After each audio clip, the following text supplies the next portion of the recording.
Okay, so we'll start with question number 2. I looked on Walgreens website for acetaminophen 325 milligrams.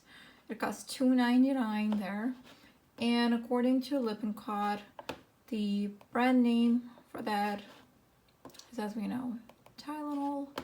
So on Walgreens website, here is the Tylenol, and it costs $8.49 for the same strength for 100 tablets. In terms of ingredients, so here are the active ingredients for the generic version for acetaminophen, and here are the ingredients for the brand one. So active ingredient is the same, the only difference is in inactive ingredients. So the brand name is about 3 times the price for the same amount and strength. Ingredients, the active ingredients are the same, the inactive are slightly different. Why they're different is because when the drug is manufactured as generic, the active ingredient has to be the same, but the difference can be made in inactive ingredients, preservatives, additives, and such, because they don't have to be kept exactly the same. Next, I search for the list of recent off-patent drugs. Here's a list for December 2020. It's a pretty long list. So the process for that is clinical studies, applying for patent, getting the patent, and then the manufacturer will produce the drug for several years without generics being available. And after that, the generics can be made. For consumers, it means the drug will be available much cheaper after the manufacturer is done with the patented production. And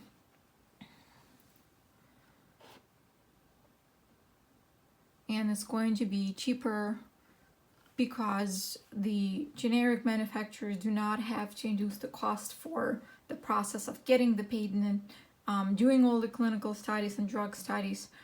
They just basically take the formula and manufacture the drug, so they didn't have to worry about those costs, while the original manufacturer has to be able to bring back the cost they spent during all those years getting the patent and running the studies, and they also have to make a profit for it. They only have a limited time to make a profit on it, so that's why the costs are so high. And then on this list, the big one that I notice is aspirin. So as it turned out, aspirin just went generic in December 2020.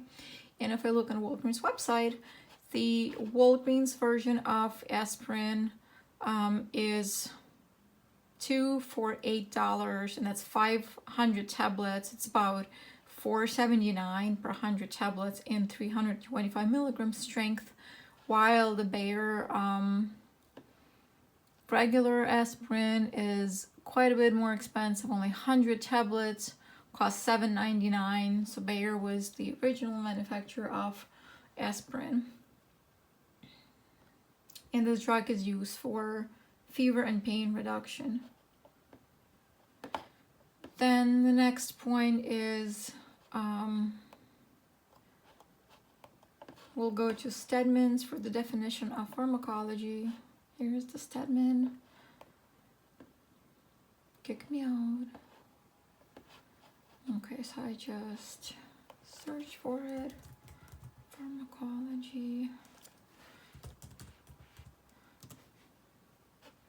Here it is. And it's a science concerned with drugs and their sources, appearance, chemistry, actions, and uses. Question number 4. Here's a link of most important drugs we need to know for NCLEX, and out of this list I chose one of the diuretics, which is the Lasix. And here's the worksheet I filled out from the Lippincott Drug Advisor. And then next, from the CDC website, I selected the information for medical professionals, for healthcare workers, and out of there, product by US Vaccine, and I chose Pfizer, and I chose these links to fill out the other sheet about the Pfizer vaccine. Okay, and finally the prep you, one of the questions I answered wrong.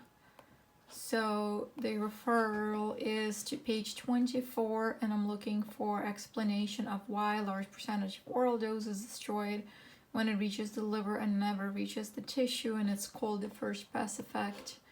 So page 24, here it is actually, oh, right there. As a result, a large percentage of the oral dose is destroyed at this point, never reaches the tissue, and it's called the first pass effect. So we'll copy that and put it in the notes. Okay, and that would be it.